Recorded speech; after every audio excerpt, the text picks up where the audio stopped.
Narendra Modi challenges, criticisms and the way forward.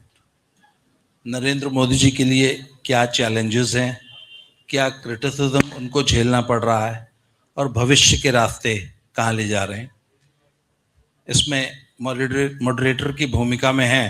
हालांकि Omkar sir, आप already 1 घंटे का एक इतना लंबा सेशन करके आए हैं, पर आपको दोबारा मंच पे आना होगा। तो ओमकार चौधरी सर इसके मॉडरेटर होंगे और 2 विशिष्ट अतिथि संजय सर और भाऊ, मैं आप लोगों को आमंत्रित करूंगा, प्लीज मंच पे आइए। और आज के परिप्रेक्ष्य में ये बहुत इंपॉर्टेंट सेशन होने जा रहा है और साथ में मैं भी बैठना चाहूंगा इसमें। आइए प्लीज। पुनः आप सबको नमस्कार। देखिए, ये सेशन मेरे लिए बहुत आसान रहने वाला है, क्योंकि जब अगल बगल धुरंधर हो तो फिर जो एंकर है, मॉडरेटर है, उसके लिए करने को ज़्यादा कुछ बचता नहीं है। और विषय बहुत अच्छा है। प्रधानमंत्री नरेंद्र मोदी, चुनौतियां, आलोचनाएं और आगे का रास्ता। देखिए, जब हम प्रधानमंत्री नरेंद्र मोदी की बात करते हैं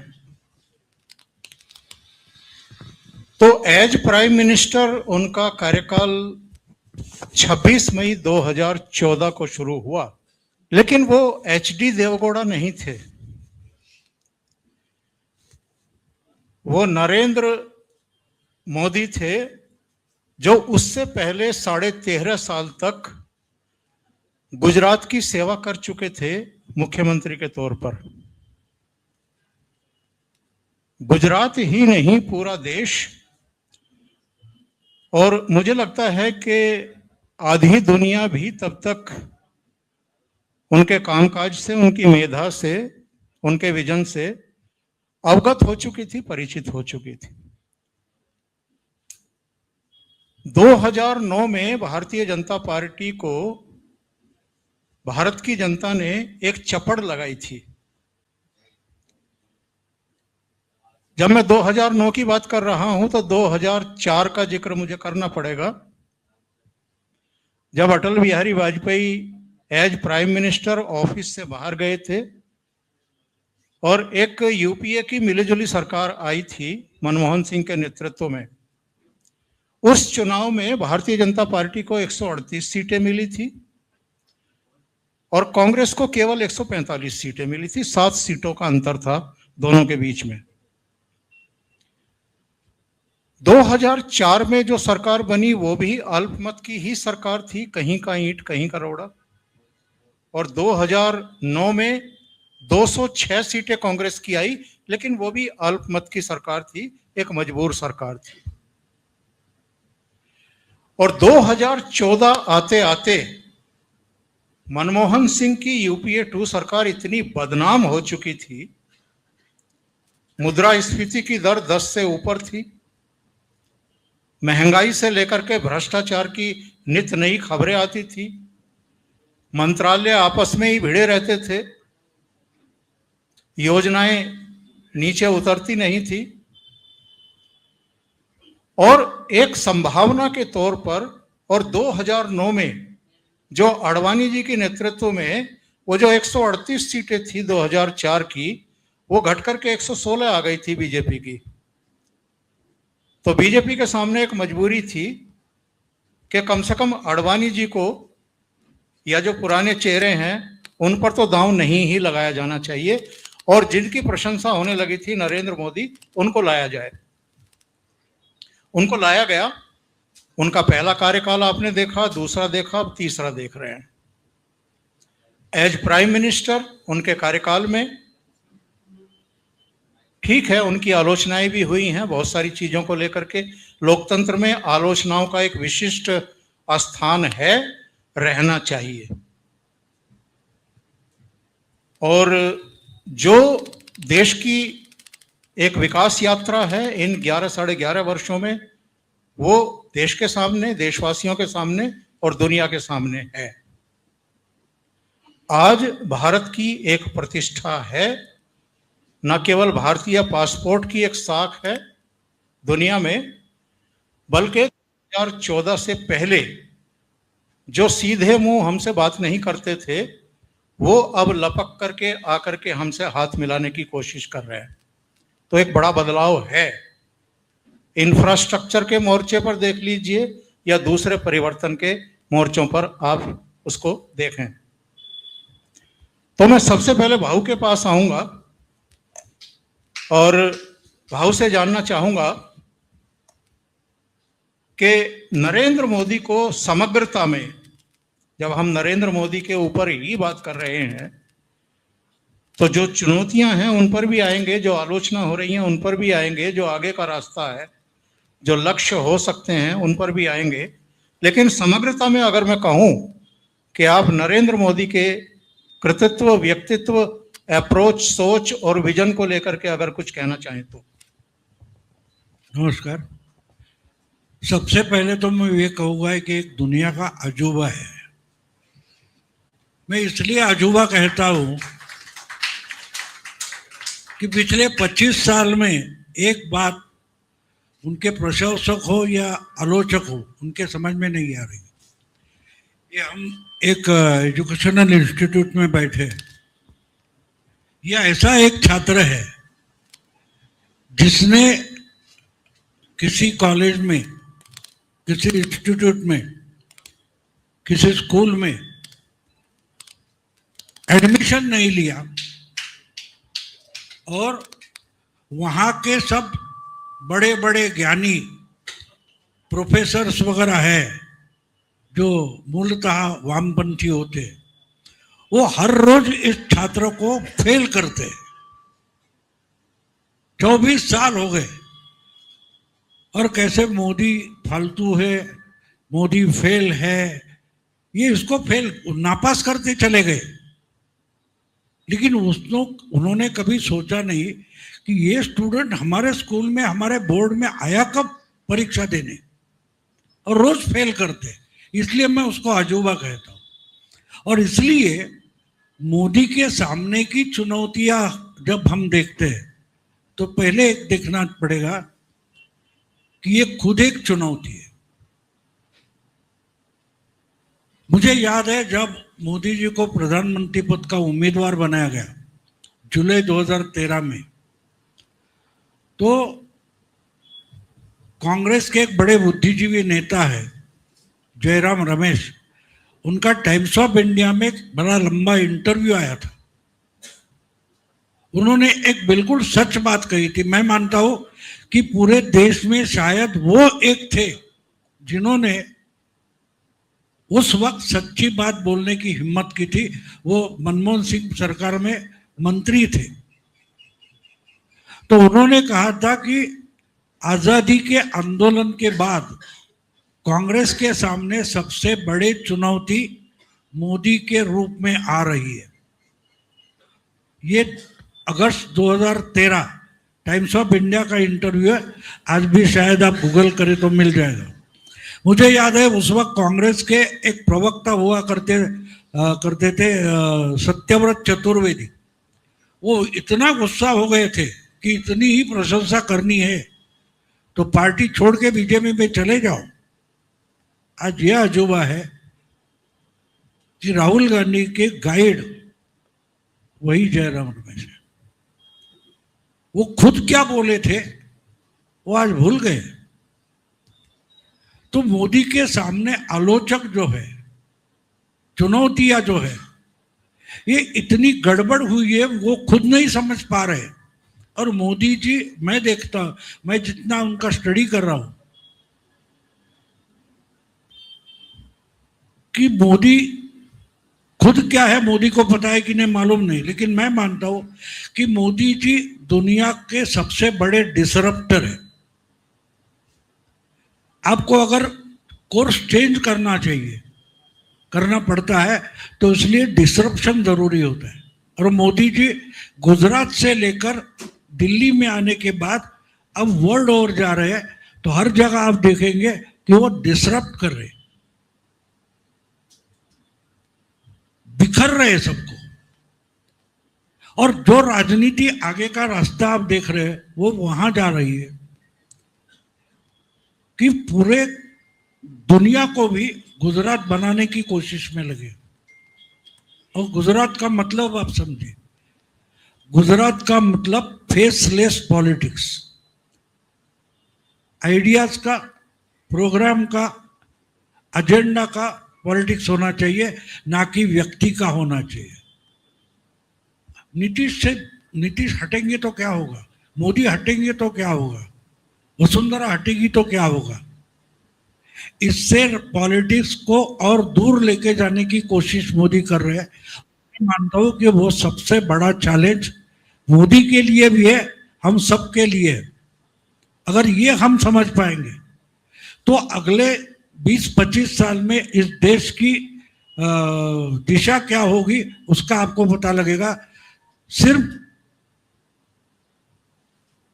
बीजेपी नहीं, हम जितना बीजेपी पर भरोसा कर रहे हैं इतना बीजेपी बनाने वाले भी बीजेपी पर भरोसा नहीं कर रहे। एक दिन बीजेपी भी हमेशा की सत्ता से करप्ट हो सकती है, तो उसे बदलने की अगर परिस्थिति आ जाए तो फिर से यूपीए नहीं होनी चाहिए, कोई लिबरल नहीं होना चाहिए, कोई वामपंथी नहीं होना चाहिए, वो भी सनातनी होना चाहिए।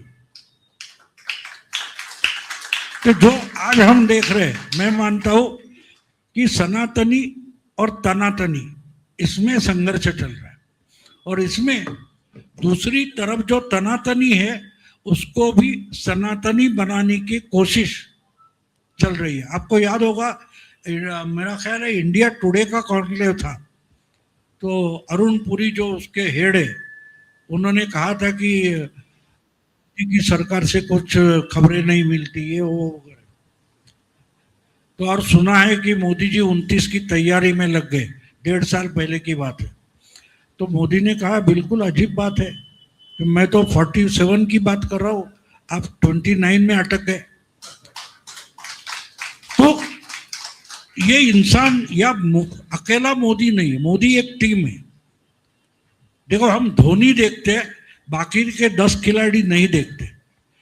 पॉलिटिक्स हो या मैच हो, सांघिक मैच हो, उसमें पूरी टीम काम करती है, और इसमें बहुत सारे लोग लगे, हमको उनके चेहरे तक मालूम नहीं, हमको सिर्फ मोदी दिखाई देता है और मोदी उनको कोऑर्डिनेट करते। तो हम जब मोदी मोदी बोलते हैं तो एक बात मत भूलो, इसके पीछे बहुत सारी टीम है, और अलग अलग उस टीम का मेंबर है, उसकी और एक टीम होती है। तो इस ढंग से पूरा का पूरा जो प्रोग्राम है अगले 25-30 साल का, वो बदलने की। आप सुनते होंगे कि अब महाराष्ट्र में एकनाथ शिंदे और देवेंद्र फडणवीस की तनातनी शुरू हो जाएगी। मराठी हमारे मुंबई के जो जर्नलिस्ट है वो लिखते हैं, मैं उनको बोलता हूँ आपको पता भी है, ये बिल्कुल तैयारी है कि अगले चुनाव में, शायद उसके बाद के चुनाव में, बीजेपी और एकनाथ शिंदे की शिवसेना एक दूसरे के खिलाफ चुनाव लड़ सकती है। लेकिन टारगेट ये है कि अगर ये हिंदुत्ववादी सनातनी अपोजिशन में बैठेगा तो सत्ता में वामपंथी नहीं होना चाहिए। बस उसी दिशा में हम चल पड़े। संजय जी।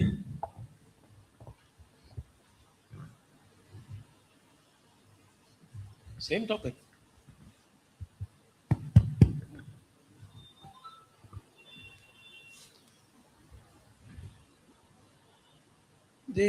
यदि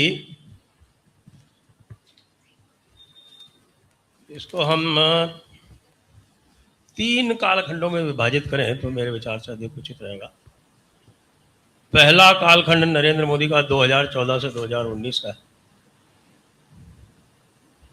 जिसमें निश्चित रूप से कई सारे डिसरप्शंस हुए, कई सारे कार्यक्रम हुए, और एक विशेषकर यदि पाकिस्तान के साथ जो हमारे रिलेशंस हैं उसमें देखा जाए तो एक बड़ा कार्य हुआ। वो बड़ा कार्य ये था कि जो स्टेटस को और जो लगातार एक नैरेटिव चला रखा था पाकिस्तान ने, वो अपनी लेजिटिमेसी के लिए लगातार भारत से बातचीत करने का एक कार्यक्रम करता रहता था। शुरू में तो मोदी ने भी उसी लाइन पे चलने का प्रयास किया। आपने देखा होगा कि वो नवाज शरीफ के यहाँ भी गए, लेकिन जल्दी उनकी समझ में आ गया कि नवाज शरीफ के जाने के तुरंत बाद पठानकोट कांड हुआ, और पठानकोट कांड में भी उन्होंने पाकिस्तान को फुल एक्सेस दी। लेकिन ये कहा जाए कि साहब उनके समझ में आ गया जल्दी कि भाई ये रास्ते पे चलने से काम नहीं चलेगा। और उसके बाद फिर पुलवामा होता है, और पुलवामा के बाद फिर न्यू नॉर्मल आता है। तो ये एक बड़ी उपलब्धि थी, क्योंकि हमारे जैसे लोग तो बरसों से कह रहे थे कि भाई ये कुत्ते की पूंछ है, ये सीधी नहीं हो सकती, या तो पूंछ को काट ही दो और या फिर उसमें नली लगा के और उसको परमानेंट छोड़ दो, तो नली जब बाहर निकालोगे पूंछ वैसी की वैसी मिलेगी आपको। तो ये जो एक कार्य किया है इंटरनेशनल क्षेत्र में, या विशेषकर जो पाकिस्तान के साथ रिलेशनशिप थी, और उसके बाद फिर उड़ी वाला कांड हुआ, तो उड़ी वाले कांड में वो पूरी तरह से स्पष्ट हो गया कि भारत जो है वो छठे शाठम समाचरित की नीति पर चलेगा। और कहने के लिए आप कहते रहिए, लेकिन वसुधैव कुटुंबकम की नीति प्रैक्टिकल रूप से उसी दिन से छोड़ दी गई। तो वो जो छठे शाठम समाचरित की नीति आई और पाकिस्तान से बातचीत बंद कर दी गई। ये कहा गया कि जब तक आप आतंकवाद को समाप्त नहीं करेंगे, आतंकवादी भेजना बंद नहीं करेंगे, तब तक आपसे बातचीत नहीं होगी। वो पाकिस्तान के लिए एक बहुत बड़ा झटका थी। क्यों लोग पूछते हैं क्यों भाई ऐसा क्या हो गया कि आप बातचीत नहीं करेंगे, तो वो आप आज भी देख सकते हैं, क्योंकि पाकिस्तान जो है वो एक आर्टिफिशियल एंटिटी है, एक कृत्रिम देश है, और वो बना ही घृणा पर है। मेरी एक पुस्तक है अनब्रेकिंग इंडिया, उसमें मैंने सारी इंस्टेंसेस जो है वो पूरी डॉक्यूमेंट कर रखी है, और उसमें एक स्थान पर आप यही पाएंगे कि उनका पूरा का पूरा ऑब्सेशन ये है कि हमें तो भारत से अलग होना है, और भारत से अलग इसलिए होना है कि हम हिंदुओं के साथ नहीं रह सकते। ये मैं कोई कपोल कल्पना नहीं कर रहा हूँ, मैं यहाँ पर कोट नहीं करूँगा। कोट करना शुरू कर दिया तो 1 घंटा लग जाएगा, और भी ज़्यादा लग सकता है। जिनको उत्सुकता हो वो मेरी पुस्तक देख सकते हैं, उसमें सारे कोट्स मौजूद हैं। और हमारे जो नीति नियंता थे उन्होंने एक, जिसको कहते हैं ना कि एक सद्गुण विकृति होती है, वो सद्गुण विकृति सभी में हो सकती है। हमारे सावरकर जी ने तो छत्रपति शिवाजी तक में सद्गुण विकृति निकाल ली थी, वो गौहर बानो वाले केस में। तो यहाँ जो सद्गुण विकृति हमारे नेतृत्व की थी, उसको लगा कि नहीं साहब, क्या है कि भाइयों में झगड़े होते हैं तो हम अलग हो जाएंगे, उसके बाद सब हंसी खुशी रहेंगे। इन लोगों ने पाकिस्तान के चरित्र को समझने का प्रयास किया ही नहीं। इन्होंने पता नहीं क्यों कि पाकिस्तान को इस्लाम से अलग करके देखना आरंभ कर दिया, जैसे कि पाकिस्तान जो है वो कोई वास्तव में एक देश जैसा कि संयुक्त राष्ट्र कहता है उस प्रकार का देश बनने जा रहा है, जबकि उसने स्वयं को कभी भी ये नहीं कहा कि वो कोई पश्चिमी मानदंडों के अनुसार देश बनने जा रहा है। उसने अपने आप को सदैव इस्लामिक नेशन कहा।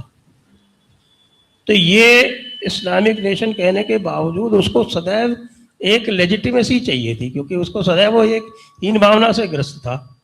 हीन भावना से ग्रस्त इसलिए था क्योंकि जो अरब थे वो इनको मुसलमान नहीं मानते थे, तो वो सदैव एक इक्विवेलेंस ढूंढने के चक्कर में रहता था कि हाँ हमको भारत के बराबर देखा जाए।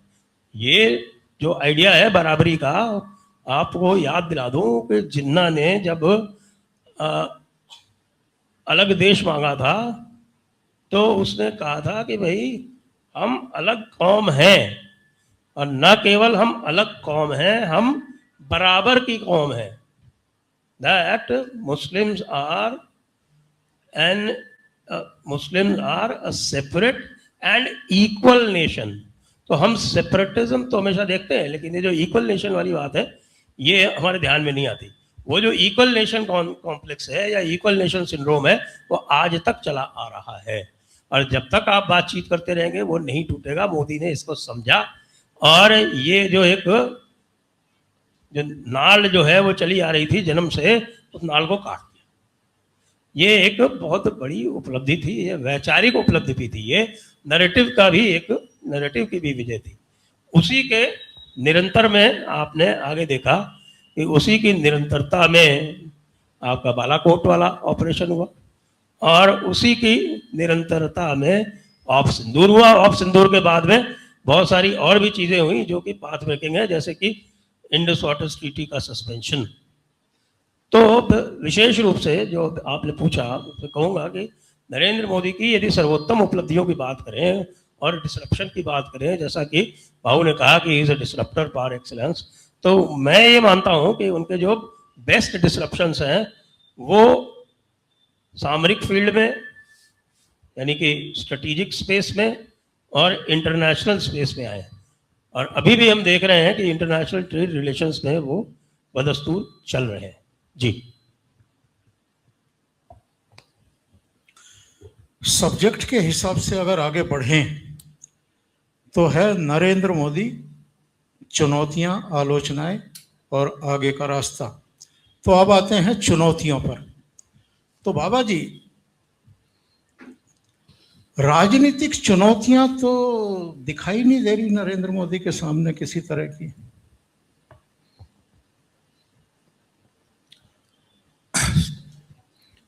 एक बार शायद बेंसन्स एंड हेजेस सीरीज थी, 86 के आसपास की बात है, 85-86 मुझे अंदर याद आ रहा है। तो border was the captain Australian team का, बॉर्डर कैप्टन था, और वो जो मोटा सा था वो बून एंड मार्श। तो इनकी टीम में एक बहुत जबरदस्त ऑलराउंडर हुआ करता था, मैथ्यूज, क्रेग मैथ्यूज। तो एक मैच में मैथ्यूज बहुत अच्छा खेला, वो कुछ टाइम टीम से बाहर था, फिर वापस मैथ्यूज को टीम में लिया।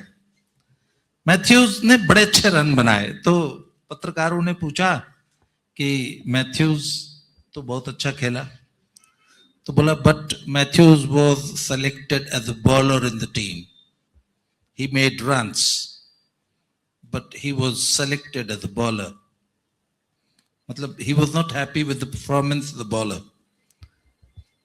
मोदी जी ने बहुत अच्छी सड़कें बनाई, देश को विकास के रास्ते पे ले गए, राष्ट्रीय अंतर्राष्ट्रीय स्तर पे प्रतिष्ठा बढ़ाई, सब कुछ किया, बहुत अच्छा किया। आई एम सॉरी टू से कि हमने सस्ती प्याज के लिए मोदी को प्रधानमंत्री नहीं बनाया था।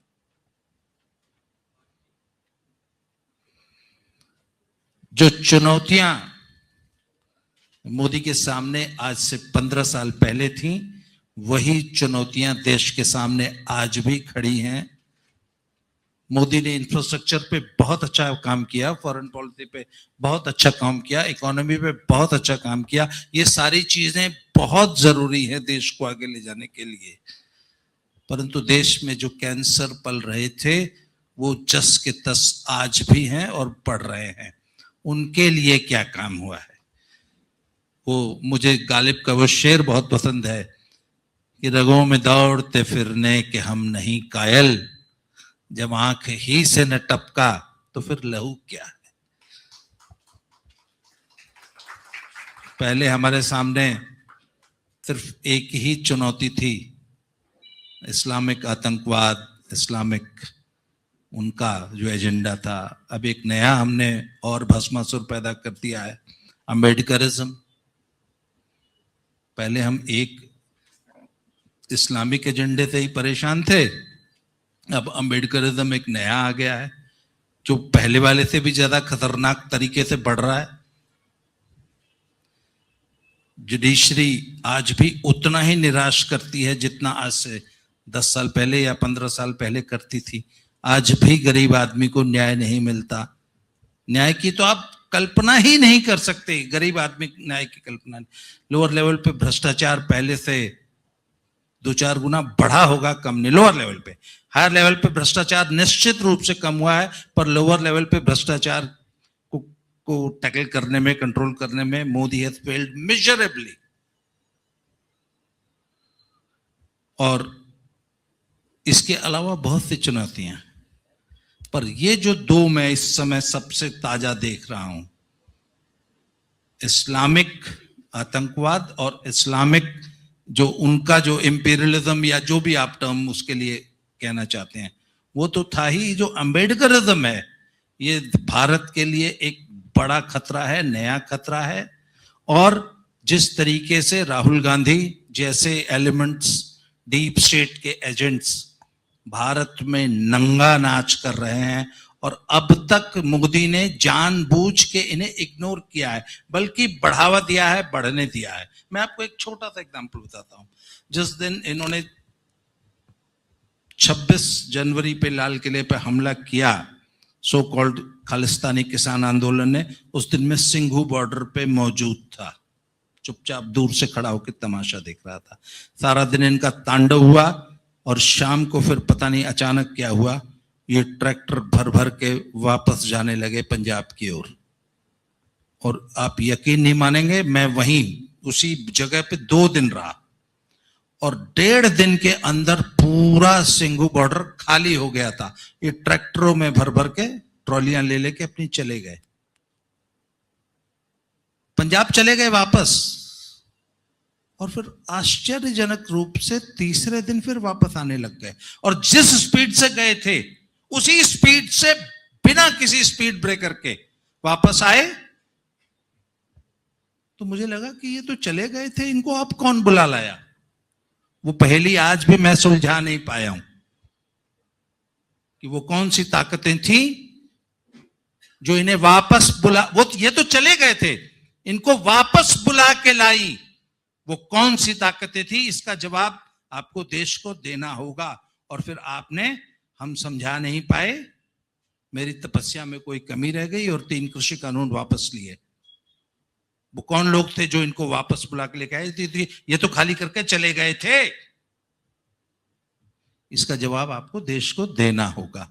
फिर वही बात है, हमने आपको सस्ती प्याज के लिए नहीं चुना है। जो रियल प्रॉब्लम्स हैं, आई थिंक उनको टैकल करने की जरूरत है। अब मैं ये मानता हूं कि ये मोदी का आखिरी टर्म है। अब मैं वोटर में भी वो फटीक देख रहा हूं, और आई थिंक 3 टर्म बहुत होते हैं। जिन देशों ने अपने राष्ट्रपतियों के लिए, प्रधानमंत्रियों के लिए 2 टर्म का वो जो फिक्स किया है ना टेन्योर, वो कुछ सोच समझ के किया होगा। उसके बाद वो भी जानते हैं कि the new blood should come.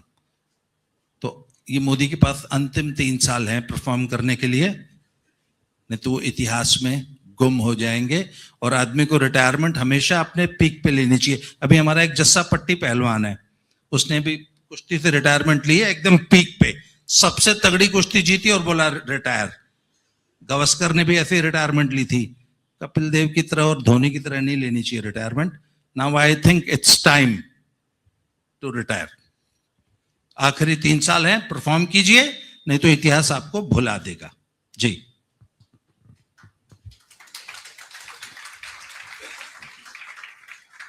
भाऊ,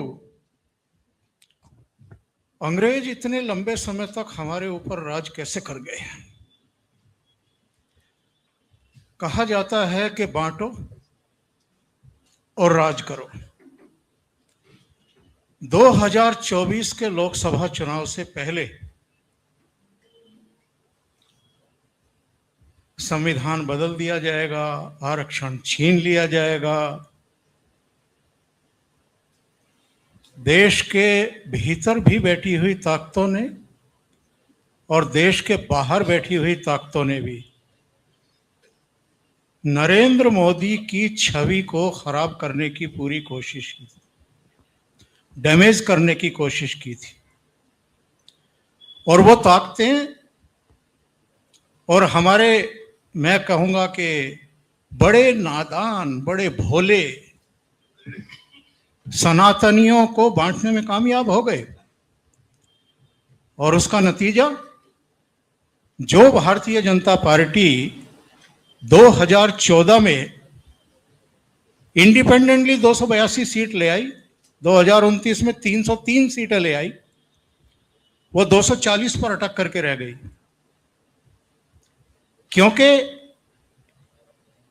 एक बड़ा वर्ग जो 2014 और 2019 में उनके साथ खड़ा हुआ था, 2024 में वो कहते हैं ना कि दूध में नींबू निचोड़ दिया किसी ने, उसका नुकसान उठाना पड़ा मोदी को और भारतीय जनता पार्टी को और देश को। ये तो नरेंद्र मोदी की लीडरशिप है जो 240 पर भी उतने ही ठसके के साथ सरकार चला रहे हैं, फैसले ले रहे हैं, जितने ठसके के साथ 2014 और 2019 की सरकार का नेतृत्व किया और फैसले लिए उन्होंने। आज की हालत, भाऊ सुबह मेरे घर पर आ गए थे, फिर हम साथ ही यहां आए, तो मैं भाऊ को कुछ वीडियो दिखा रहा था। आज भी कहीं कोई घटना हो जाती है, सीधे मोदी को गाली देने का फैशन चल निकला है, उससे नीचे तो रुकते ही नहीं लोग। तो भाऊ इस सीनियरियो को कैसे देख रहे हैं? पहली तो बात, मैं एक चुनाव कैसे होते हैं वो भी समझना जरूरी है। देखो, 2014 का चुनाव जीत गए मोदी या बीजेपी, पहली बार 8 चुनाव के बाद किसी सिंगल पार्टी को मेजॉरिटी मिली थी। तो उस वक्त 83 का इंदिरा हत्या के बाद का जो रिकॉर्ड बना था वो तोड़कर 2014 में वोटिंग हुई। कुछ 2.25%, 1.75% वोटिंग उससे भी ज़्यादा थी, उससे भी 1.2 वगैरह कुछ परसेंट 19 में बढ़ी थी। अब कितने लोग जानते हो कि 2024 में वोटिंग का परसेंटेज क्या था? हम जब कहते हैं कि हमने मोदी को चुना था, हमने मोदी को चुना था, तो 2024 में कितने परसेंट, 6-7% वोटिंग घटी, तो हमने ही मोदी को गिराया था। जब हम उसके पीछे ताकत बनकर नहीं खड़े होते तो उससे एक्सपेक्ट करना गलत होता है, ऐसे मैं मानता हूँ। पहले सेशन में मैंने आपको बताया था कि जब पिछले रविवार हम आरएसएस के संघचालक भागवत के कॉन्क्लेव में गया था, उन्होंने बहुत बढ़िया बात कही कि मुस्लिम और क्रिश्चियंस को कैसे समझाना है। तो बोले समझाओ मत, दोस्ती करो, लेकिन भूलो मत दोस्ती जब करोगे तो हाथ में डंडा होना चाहिए। तो अगर हमने डंडा हाथ से निकाल लिया है तो उसमें हमारी भी गलती है। और एक बात होती है, जब कोई देश का प्रधानमंत्री बनता है, राज्य का मुख्यमंत्री बनता है, तो एक बात होती है कि सिर्फ हम नहीं उसको चुनते, बहुत सारे अलग अलग एजेंडा के लोग, मोदी, बीजेपी या देवेंद्र फडणवीस हो, योगी हो, उनके एजेंडे में अपना एजेंडा ढूंढ लेते हैं या जोड़ लेते हैं। तो उनको भी साथ रखना पड़ता है, उनको भी साथ रखना पड़ता है। तो इसलिए कभी जल्दबाजी नहीं होनी चाहिए, क्योंकि जल्दबाजी में गलती हो जाती है, और गलती हो गई तो हम 10 साल पीछे चले जाते हैं। 10 साल। आपको याद होना चाहिए कि 2004 का चुनाव हम हार गए। ये हम रिपीटेडली पॉलिटिकल एनालिसिस करते वक्त कहते हैं, लेकिन क्यों हार गए? जल्दबाजी हुई थी। आपको याद होगा तो 2003 के दिसंबर में राजस्थान, मध्य प्रदेश और छत्तीसगढ़ चुनाव हुए थे, और बहुत बढ़िया तीनों जगह कांग्रेस का सुपड़ा साफ करके बीजेपी जीत गई थी। तब मुझे याद है, मैं चैनल देख रहा था और राजदीप सरदेसाई ने प्रमोद महाजन से पूछा क्या आप मिड टर्म पोल ले लोगे, क्योंकि अभी कुछ मुझे 1 साल वगैरह बचा था। तो प्रमोद महाजन ने ही बोला था कि वेयर आर द नंबर्स, लेकिन उन्होंने ही वाजपेयी को गलत सलाह दी और मिड टर्म पोल हो गए। उसको जल्दबाजी कहते हैं। आपके सामने जो चुनौती आ रही है वो समझो, उसको अभ्यास करो, वरना आप युवराज सिंह बन जाते हो। युवराज और धोनी एक जैसे खिलाड़ी है, लेकिन एक तालियां बजाने के लिए सिक्सर मारते मारते करियर बर्बाद कर बैठा, और दूसरा धोनी है, वो संयम रखते रखते 16 साल की अपनी करियर खेल गया। तो ये भी ध्यान में रखना। उसने टीम भी, धोनी ने पूरी टीम भी बदल दी आहिस्ता आहिस्ता। आज धोनी नहीं है, उसके बाद विराट आ गया, विराट के बाद अब कौन है, रोहित शर्मा है, और नए लड़के तो मुझे नाम भी तो याद नहीं, लेकिन टीम कहां से कहां पहुंच गए देखना पड़ता है। ये स्लो ट्रांजिशन होता है, ये स्लो ट्रांजिशन होता है। अब कोई सूर्यवंशी नाम का बच्चा है, मुझे पता नहीं, मैंने देखा नहीं है उसको, लेकिन उस पर जो वीडियो आते हैं मैं चौंक जाता हूँ। अरे कहा, हमने तो गावस्कर देखा है, यानी हमने जो क्रिकेट देखी उस वक्त हम थे। तो निगेटिविटी कैसी होती है?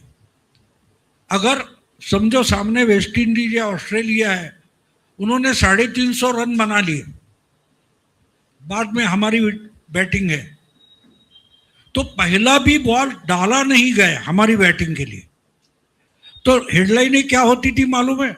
अरे यार, कम से कम 150 से ज्यादा रन बनाओ, बॉल ऑन नहीं होना चाहिए।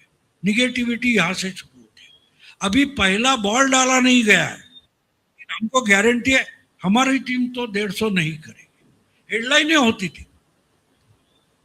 तो आप अगर आपके खेलने वालों के सामने डटकर खड़े नहीं रहोगे, उस पर तो आपकी टीम जीतने वाली है। तो उसकी गलतियां होगी, हमारे बच्चे की गलती होती है, हम कान पकड़ते हैं, लेकिन उसको फांसी तो नहीं चढ़ाते। तो एनालिसिस जब हम करते हैं वो भी देखना पड़ता है। देखो, एक बात होती है कि जब तक आपका एक्सीडेंट में डॉक्टर आपको नहीं मिल रहा है, तब तक हम उसको फर्स्ट एड दे देते हैं ना, कि डॉक्टर जिंदा रहने दे। मैं नहीं मानता कि मोदी अंतिम है, मोदी से कोई बड़ा आएगा। 2011 में हमारे सामने मोदी था, नहीं था? सब पॉलिटिकल पार्टियां चुप बैठी थी, ना बीजेपी कुछ कर रही थी, ना वामपंथी कुछ कर रहे थे, अपोजिशन ठप थी। अन्ना हजारे, बाबा रामदेव, केजरीवाल, ये लोग आंदोलन कर रहे थे। लेकिन उससे होप निकलेगा ये जानकर अजीत डोभाल जैसे लोग विवेकानंद फाउंडेशन से एक माहौल बना रहे थे यूपीए के खिलाफ, उससे निकलकर मोदी आ गया। मोदी 13 में आ गया, 11 में नहीं था, यह हमें ध्यान रखना है। तो मैं मानता हूं कि मोदी अंतिम नहीं होता, मोदी से भी कोई बड़ा आएगा, हमको उसका इंतजार करना चाहिए। जैसे वो हम क्या करते, बहुत सारी चीजें पढ़ते हैं, पाठ करते, रामायण का पाठ करते, महाभारत भगवत गीता पाठ करते, लेकिन उसमें शोध होता है तो बोध भी होता है ना, बोध भी होता है। मैंने एक बार एक जगह कहा था, आरएसएस का ही ये था कुछ कॉन्क्लेव, उधर मुझे, मैं चुप बैठा, मैं सुनते रहता हूँ, बोलना मुझे ऐसे कॉन्क्लेव में बोलना पसंद नहीं था। तो बहुत सारे लोग, आरएसएस ने ये करना चाहिए, आरएसएस ने वो करना, अरे वो कम से कम 100 साल एक संगठन चला रहे, और हम 4 आर्टिकल लिखते तो हम उनको ज्ञान देने लगे। तो अरुण कुमार नाम के उनके सरकारी वो थे, उन्होंने हाथ पकड़कर मुझे बैठा लिया, आपको कुछ बोलना पड़ेगा। तो मैंने सिर्फ 3.5 मिनट भाषण किया था। मैंने बोला था, सोचो एक बात, कि जो रामायण की कहानी है उसमें गिलहरी थी, तो बोल रहे अच्छा काम चल रहा है, मुझे भी योगदान देना चाहिए। वो अपनी धूम में फंसाकर कोई रेत की जो छोटे छोटे छोटी थोड़ी रेत होती वो सेतु में डाल देती।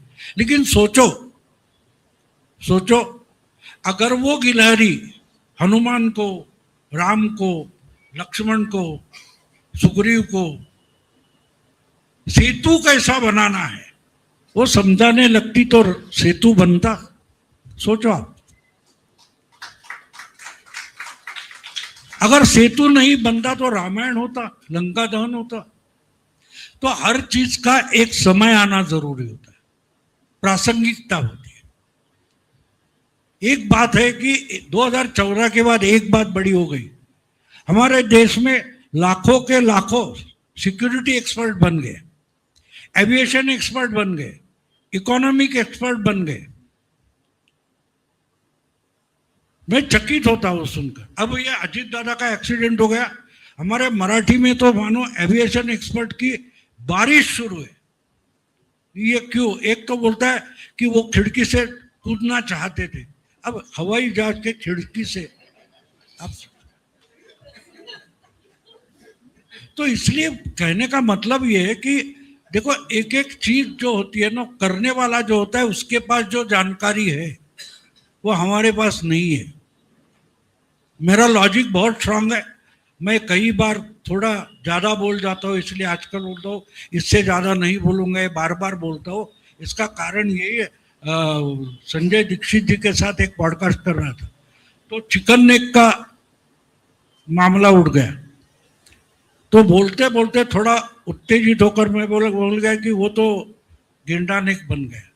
इन्होंने जानकारी निकलकर दूसरे दिन एक स्पेशल वीडियो बनाया। 4 दिन बाद मुझे मैसेज आ गया कि यार अभी पैर जमे नहीं है, क्यों जल्दबाजी कर रहे हो। मैं उसके बाद चिकन नेक पर एक शब्द नहीं बोला, क्योंकि मेरा दिमाग घोड़े बहुत दौड़ते हो गए, लेकिन उससे देश का नुकसान नहीं होना चाहिए। आज भी वो मेरे पास ईमेल है, मैं दिखा सकता हूँ। एक कोई बड़े है, उनका ईमेल आया था कि अभी पैर नहीं जमे। तो कुछ बातें हैं वो उनके पास होती है, हमारे पास नहीं होती। देखो, समंदर जो होता है हम देखते हैं, ऊपरी सुनामी, अरे बाप रे, 1 किलोमीटर नीचे जाओ सागर बिल्कुल शांत होता है। सतह पर देखकर अगर हम रिएक्ट होने लगे, हाँ हम उसमें फंसे तो रिएक्ट होना पड़ेगा, लेकिन हम किनारे पर खड़े हैं तो हमको सजग होकर वहां देखना पड़ेगा। नहीं तो गड़बड़ ये हो जाती है कि दंगा फसाद हो गए, हम देखने चले गए तो पुलिस के माथे डबल ड्यूटी आ जाती है कि इसको भी बचाओ और उसको भी हैंडल करो। तो इसलिए मैं मानता हूँ कि जिसके पास इंफॉर्मेशन है, मुझसे ज़्यादा इस पर RSN बोल सकते हैं, वो तो उस क्षेत्र में काम किया है उन्होंने। मुझे सचमुच अजीब लगता है कि ये कभी कभी इरिटेट भी हो जाते हैं कि सामने वाला पूछता है इंटेलिजेंस फेल्योर नहीं हुआ। अरे तुमको इंटेलिजेंस मालूम भी है? कितने लोगों को मालूम है इंटेलिजेंस का मतलब क्या होता है? कितनी आसानी से हमारे जर्नलिस्ट इंटेलिजेंस फेल्योर शब्द का इस्तेमाल करते हैं। इनको मालूम तक नहीं, इंटेलिजेंस का मतलब ये होता है it's a illegal department of government. सरकार जो बात लीगली नहीं कर सकती वो करने के लिए जो डिपार्टमेंट होता है उसको इंटेलिजेंस डिपार्टमेंट बोला जाता है, लेकिन हम आसानी से बोल जाते हैं। अब ये इरेटिक वर्ड्स होते हैं, जैन असुर हो गए सब जैन जी। अरे पता भी है हमारे यहाँ 2011 में जैन जी हो गया है, लेकिन शुरू हो जाते हैं। तो कहने का मतलब ये है कि जो डिसीजन लेता है उसके हाथ में बहुत सारी बातें होती है जो फैक्ट्स हमारे पास नहीं होते। अगर हम उसको उतना अहमियत देंगे तो शायद हम योगदान देंगे, ना कि अड़ंगा बनेंगे। बस यही बात रोकता हूं मैं आगे। तो विषय पर फिर से आते हैं। नरेंद्र मोदी, चुनौतियां, आलोचना और आगे का रास्ता। अब आते हैं आलोचना पर। देखिए 20 जनवरी 2025 को डोनाल्ड ट्रंप ने दोबारा शपथ ली और उसके बाद दुनिया भर के जो राष्ट्र प्रमुख थे उनकी वॉशिंगटन डीसी में लाइन लग रही थी। वो जाकर के व्हाइट हाउस सजदा कर रहे थे, मुलाकातें कर रहे थे, हाजिरी दे रहे थे भाव की भाषा में, और उनको एश्योर कर रहे थे कि हम आपको पूरा सहयोग देंगे। तब तक किसी को अंदाजा नहीं था कि डोनाल्ड ट्रंप क्या करने वाले हैं इस कार्यकाल में। फरवरी में हमारे प्रधानमंत्री भी गए और बहुतों की तरह मेरा माथा ठनका जब दूसरे देशों के राष्ट्र प्रमुखों को रिसीव करने के लिए डोनाल्ड ट्रंप दरवाजे पर खड़े हुए और जब प्रधानमंत्री नरेंद्र मोदी उतरे तो उनकी जगह एक प्रोटोकॉल ऑफिसर प्राइम मिनिस्टर को रिसीव करने के लिए आई। वो जो विजिट थी मोदी साहब की, अंदर जाने बातचीत शुरू करने से पहले की जो इनिशियल प्रेस कॉन्फ्रेंस थी उसमें सब ठीक ठाक लग रहा था। जब हम बॉडी लैंग्वेज की आजकल बात करते हैं, लेकिन जब मीटिंग हो गई और उसके बाद वो बाहर आए मीडिया से बात करने के लिए, तो मोदी जी की जो बॉडी लैंग्वेज थी वो बता रही थी कि सब कुछ ठीक ठाक नहीं है। अंदर कुछ ऐसा हुआ है जो शायद हमारे प्रधानमंत्री को बहुत नागवार गुजरा है। वो वहां से चले आए और उसके बाद का पूरा इतिहास आपको पता है। 50% टैरिफ,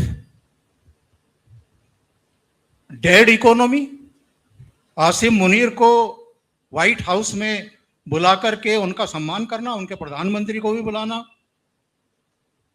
जितनी गुस्ताखियां हो सकती थी भारत को प्रेशराइज करने के लिए भी और चिढ़ाने के लिए भी और मोदी जी की पोजीशन खराब करने के लिए भी। डोमेस्टिक पॉलिटिक्स में उनके सामने तमाम तरह की दिक्कतें पेश करने में अमेरिका ने और उनके मंत्री बेसेंट से लेकर के नवारो तक जो उनके सलाहकार हैं, बहुत बेहुदा बयान दिए गए। यहां तक कहा गया कि देखना 2 महीने के भीतर मोदी अमेरिका से माफी मांगेगा और वार्ता की टेबल पर आएगा नाक रगड़ने के लिए। 8 महीने तक नरेंद्र मोदी नहीं बोले, सिर्फ एक बार पार्लियामेंट में बोले खड़े होकर के कि जो हमारा एग्रीकल्चर सेक्टर है, जो हमारे किसान हैं, जो हमारे मछुआरे हैं, जो हमारा डेयरी उद्योग है, मैं उनके हितों पर कुठाराघात नहीं होने दूंगा। केवल एक बार बोले 8 महीने में। 8 महीने के बाद क्या होता है? यूरोपियन यूनियन से एफटीए साइन हुआ, यूनाइटेड किंगडम से हुआ। जो यूरोपियन यूनियन के छतरी के नीचे नहीं है, यूनाइटेड किंगडम, नॉर्वे, स्विट्जरलैंड, उन तीनों से भी हुआ। पिछले 6 महीने में यूरोपियन यूनियन के अलावा 5 और देशों से एफटीए साइन हो गया। और जिस तरीके से रूस और भारत, इन तीनों देशों में एक अंडरस्टैंडिंग दिखाई दी, डोनाल्ड ट्रंप को झक मार करके वार्ता करनी पड़ी, ट्रेड डील की घोषणा करनी पड़ी। वो 50% का जो एक टैरिफ और जो 25% वो था, उसको विड्रॉ करके 18% पर लाना पड़ा। कूटनीति में फ्रांस के राष्ट्रपति हों, दूसरे देशों के राष्ट्रपति हों, उन्होंने माना कि जो रास्ता भारत के प्रधानमंत्री ने अपनाया, बिगड़ैल डोनाल्ड ट्रंप से निपटने का, यह सबसे उत्तम रास्ता था, उत्तम तरीका था। लेकिन कई बार हम देखते हैं कि हमारे यहां लोग बहुत जल्दी उत्तेजित हो जाते हैं, धैर्य खो देते हैं, आलोचनाओं पर उतर आते हैं, जो अभी भाऊ ने कहा कि अगर आप 1 किलोमीटर नीचे जाएं समुद्र में तो आपको सब कुछ शांत दिखाई देता है। तो हम देश में बदलाव हो रहे हैं, देश प्रगति पथ पर आगे जा रहा है, हम 11th लार्जेस्ट से 4th लार्जेस्ट इकोनॉमी भी हो गए हैं, 3rd लार्जेस्ट इकोनॉमी भी होंगे, सब ठीक है। लोगों का जीवन भी थोड़ा सा तो आसान हुआ है। पूरी तरह से मैं कहता हूं कि अमीर तो सब नहीं हो गए हैं, लेकिन कुछ तो बदलाव देखने को मिल रहा है। तो बहुत सारी ऐसी घटनाएं घटती रहती हैं। जो मैंने जिक्र किया था कि भाऊ सुबह घर पे आए थे और फिर हम यहाँ आए, तो मैं कुछ एक कल रात की घटना उनको बता रहा था। डीयू में कोई घटना हुई, एक रुचि तिवारी नाम की यूट्यूबर वहां पर गई, उसके साथ कुछ मिस हैंडलिंग हो गई। लेकिन उस मिस हैंडलिंग से पहले और उस दिन से भी एक दिन पहले कुछ और घटनाएं भी हुई थी, उसके भी वीडियो अब आ गए हैं। उस लड़की ने जो प्रदर्शन कर रहे थे उनके साथ कुछ उत्तेजनात्मक तरीके से बात की थी, उन लोगों को बहुत उत्तेजित तरीके से उकसाने की कोशिश की थी। मेरे पास भी आ गया। तो मैंने भाऊ को दिखाया कि जो बताया जा रहा है कि एक ब्राह्मण होने के नाते उसको टारगेट किया, ये अर्ध सत्य है। हमें दोनों पहलुओं को देखना पड़ेगा। और उसके बाद मैं रात को 1:30-2 बजे तक देख रहा था सोशल मीडिया पर, मोदी को दे गाली, दे गाली, दे गाली। मुझे ये बताइए साहब, उस रुचि तिवारी और उनके बीच में जो कुछ हुआ उसमें मोदी जी को गाली देने की क्या जरूरत थी भाई? क्या संयम नहीं बरत सकते? क्या सच को सामने आने का मौका नहीं देंगे? तो जो हम विभाजन कर रहे हैं ये सनातनियों में, हिंदुओं में, 2024 में जो कुछ हुआ, क्या उससे हमने कोई सबक नहीं लिया? जी संजय जी।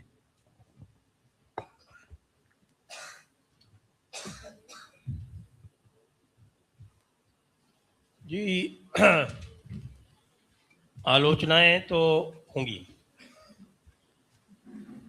यदि आप देश के शीर्ष पद पर बैठे हैं तो आलोचनाएं तो होंगी ही होंगी, और अच्छी आलोचनाएं भी होंगी, स्वस्थ आलोचनाएं भी होंगी, और कुछ अस्वस्थ आलोचनाएं भी होंगी।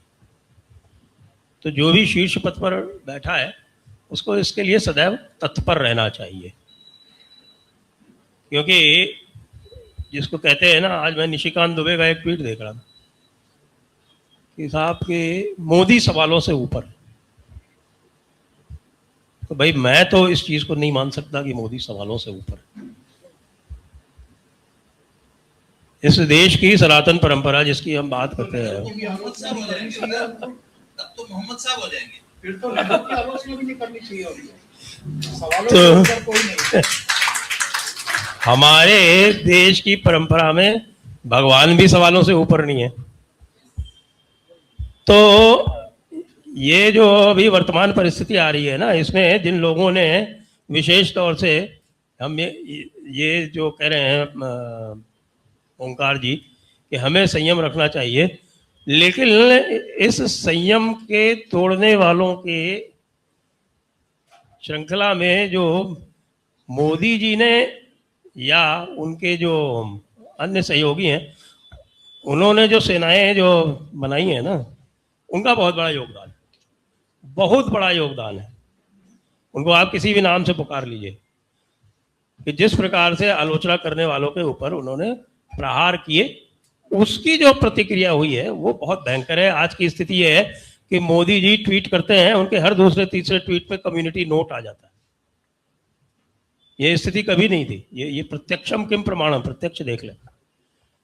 और आलोचनाएं तो अब तात्कालिक आलोचनाओं को छोड़ दें तो मैं स्वयं बता देता हूं कि मैं मोदी जी की किन 3 प्रमुख बिंदु लेता हूं जिनके ऊपर आलोचना कर रहा हूं, आज से नहीं, लगभग 5-6 वर्ष से। और उसमें है सर्वप्रथम बंगाल।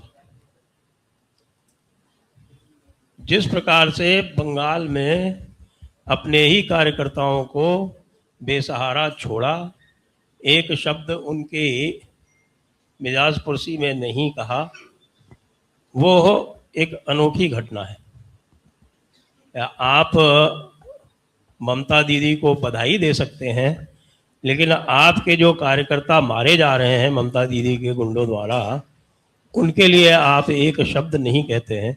ये अभूतपूर्व घटना है। और बंगाल में जिस तरह से दीदी के सामने हर मैटर में बस हल्की हल्की चारों तरफ की कार्रवाई, देखिए मैं 35 वर्ष गुजार चुका हूँ प्रशासन में, और मुझे पता है कि किसी को ठीक करना हो तो कैसे किया जाता है। पहले ये था कि साहब की ममता दीदी के विरुद्ध कोई कार्रवाई कर देंगे तो ममता दीदी को सिंपैथी मिल जाएगी, वो चुनाव जीत जाएगी। आपने नहीं की, ममता दीदी तो फिर भी जीती और रिकॉर्ड मतों से जीती। उसके बाद भी यदि देश का गृह मंत्री यह कहे कि साहब हम जो है तारबंदी नहीं कर पा रहे हैं, घुसपैठियों की समस्या का हम निदान इसलिए नहीं कर पा रहे हैं क्योंकि ममता दीदी हमें भूमि नहीं दे रही।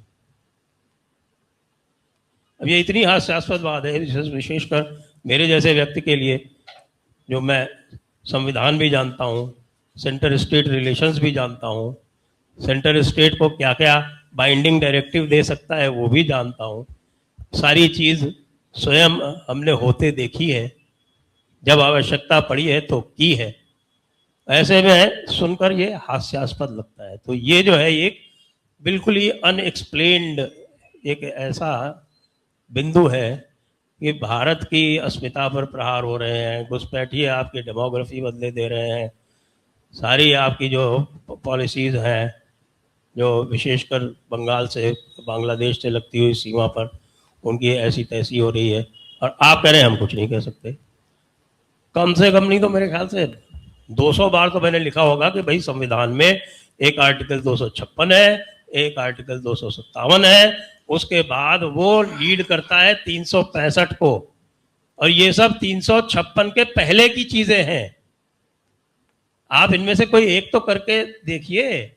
उनके पास भी वकील हैं, कॉन्स्टिट्यूशनल लॉयर्स हैं, वो समझते हैं कि यदि 256 में आपने बाइंडिंग डायरेक्टिव दे दिया तो उसका अर्थ क्या होता है, लेकिन नहीं।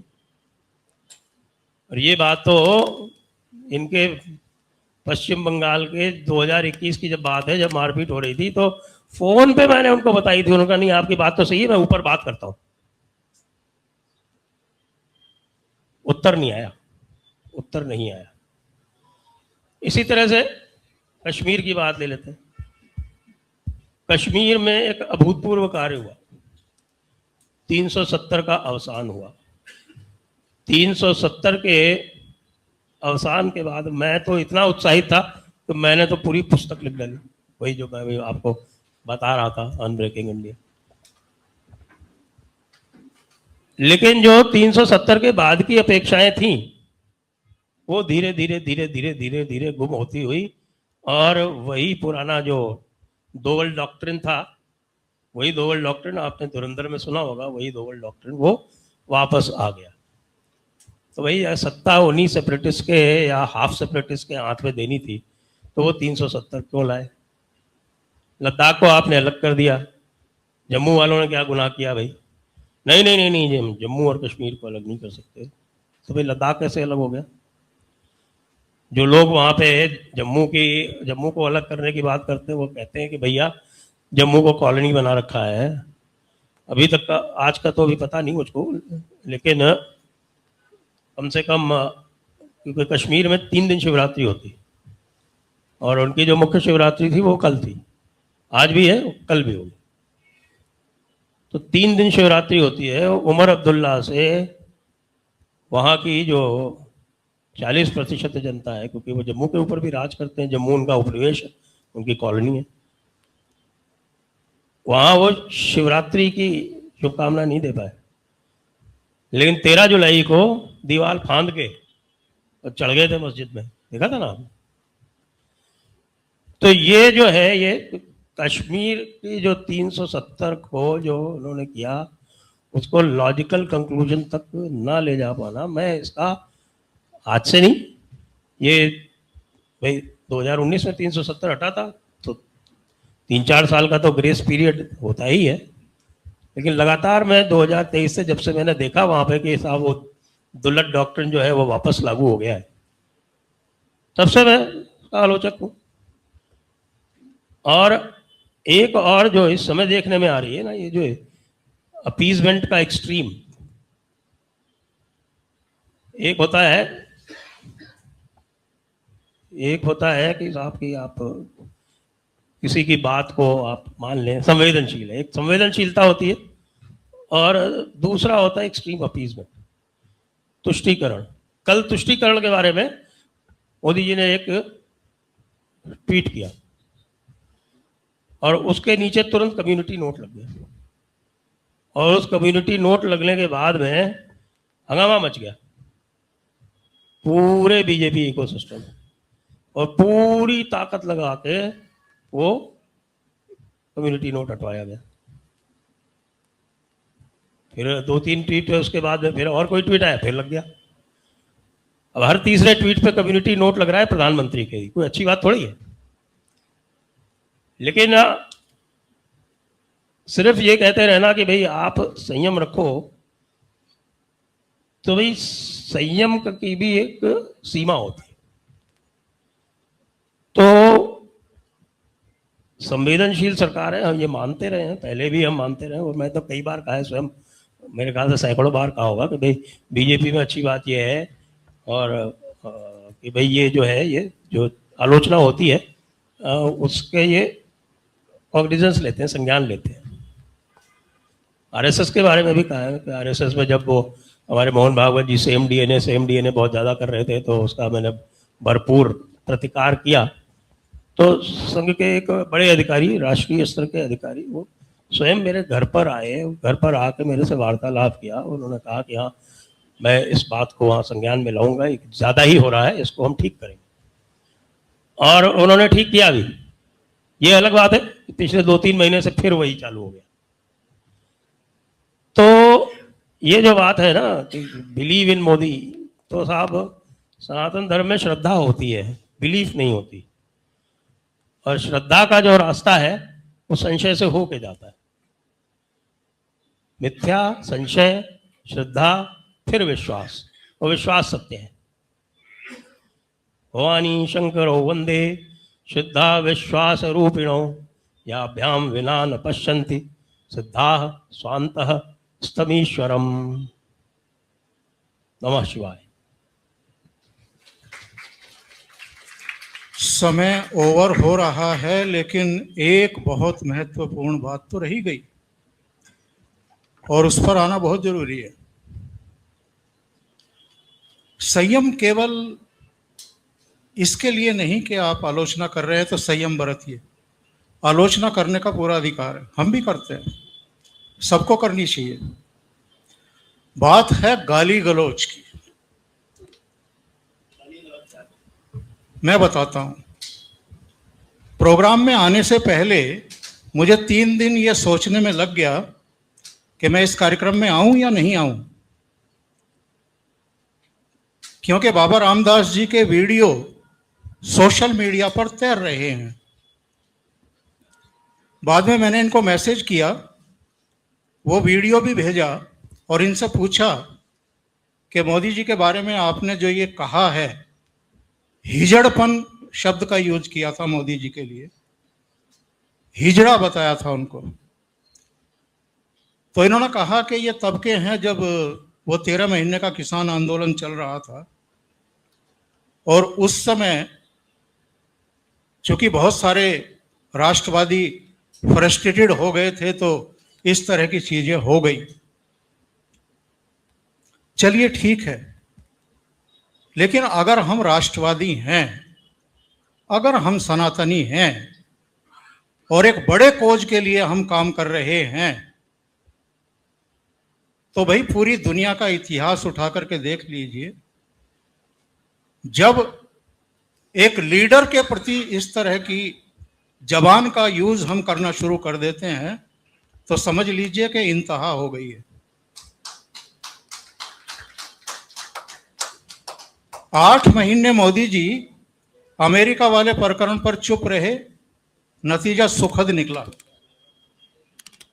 13 महीने उस तथाकथित किसान आंदोलन के समय वो संयमित रहे, चुप रहे, और जब देखा कि पानी सिर से ऊपर उतर रहा है, हिंसा को बढ़ावा देने की कोशिश हो रही है, पंजाब के एक 35 साल के युवक को काट करके पुलिस के बैरिकेड पर टांग दिया गया है, तो उन्होंने कहा कि ठीक है, मैं राष्ट्र से माफी मांगता हूं, मैं इन 3 कृषि कानूनों को वापस ले लेता हूं। इसको आप मोदी की का कायरपन कहेंगे या समझदारी कहेंगे राष्ट्रहित में? तो जब हम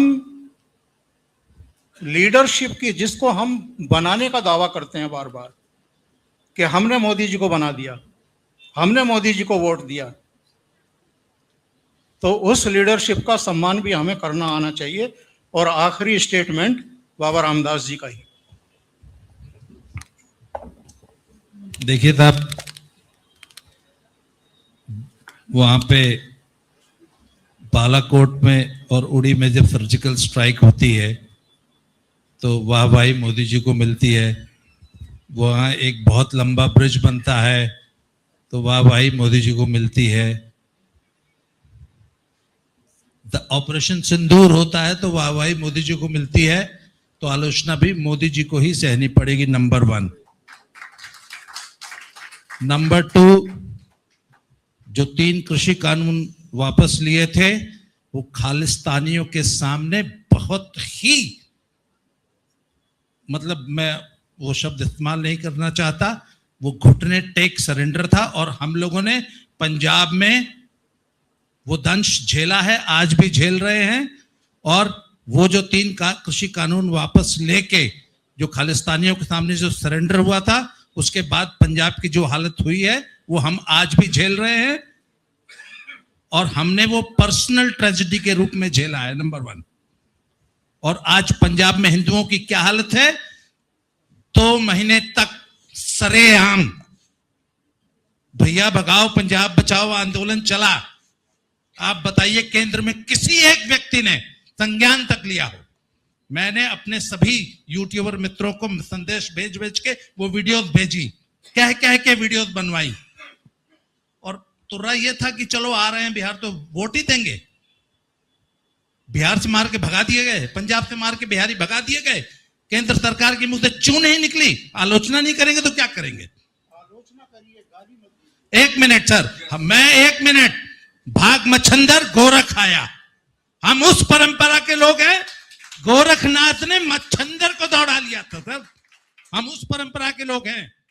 और सुनिए, अगर आपका सबसे कट्टर समर्थक अगर आज गाली देने पे उतारू है, कुटी छवा के अपने घर में बसाइए कि क्यों गाली दे रहे हो भाई, ऐसा क्या होगा। और सुनिए, बाबा रामदास ने अगर गाली दी है ना, इसका मतलब कम से कम 5 करोड़ हिंदुस्तानी जो उनका कट्टर समर्थक था वो मुझसे पहले गाली दे रहा है। आप सोशल मीडिया को उठा के देख लीजिए। He should be thankful to मी।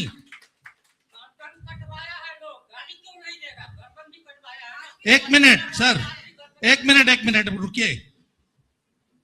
अगर कट्टर समर्थक गाली देने लगे तो it is a wake up call. Don't shoot the messenger, find out the cause. They should call me और पूछना चाहिए कि बाबा आप इतने निराश, ऐसा क्या हो गया? Sir it's a wake up call. मेरी गालियों को वेकअप कॉल के रूप में लेना चाहिए। Don't shoot the messenger. कट्टर समर्थक कभी गाली नहीं देगा सर, कट्टर समर्थक ही देता है। राहुल गांधी और वामपंथियों की गाली का क्या महत्व है? नो, राहुल गांधी और वामपंथी तो हमेशा गाली देते हैं, खालिस्तानी तो हमेशा गाली देते हैं। जब कट्टर समर्थक देने लगे तभी अलार्मिंग स्थिति है। भाऊ आप इसको कंक्लूड करें। भाऊ की सुनते हैं। हम मुद्दों में दे रहे, हमें सब्सिडी नहीं चाहिए जी।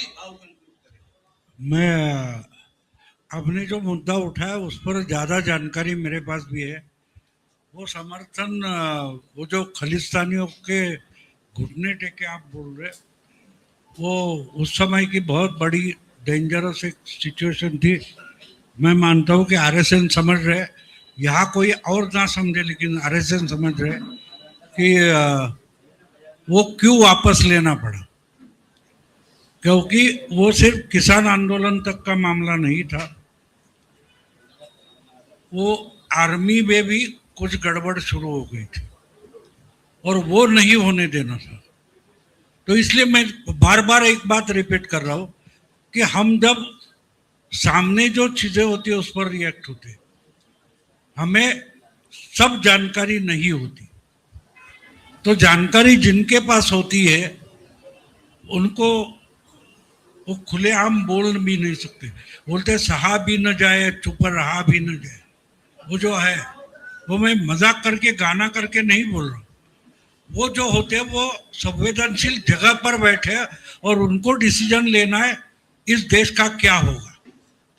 तो वो बातें तो हमें पता नहीं होती। देखो, हम एक नाटक, एक सिनेमा देख रहे हैं तो हम तो प्रेक्षागार में बैठे, पर्दे पर चल रहा है, सेट पर क्या चल रहा है हमको पता नहीं होता, ना कि स्टेज पर क्या हो रहा है।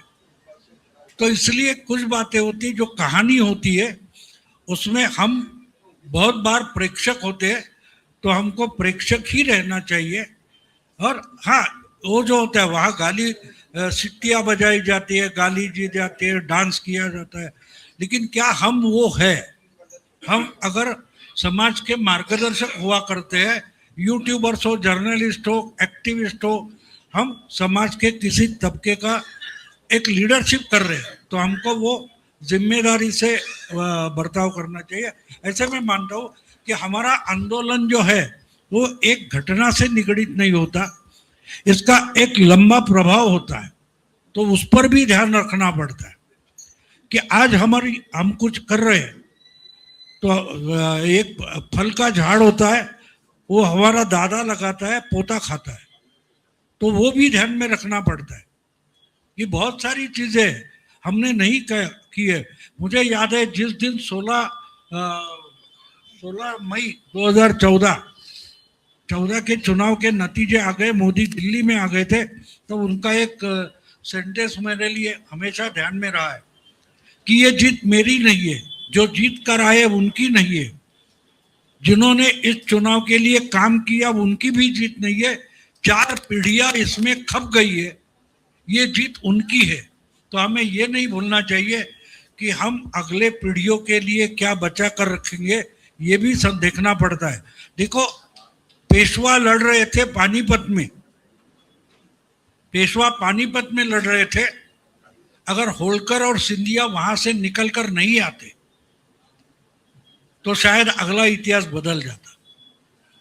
तो पेशवा लीडर थे, होलकर और सिंधिया ने उन पर भरोसा नहीं रखा, पानीपत, और पानीपत से हमारी गुलामी शुरू हो जाती है।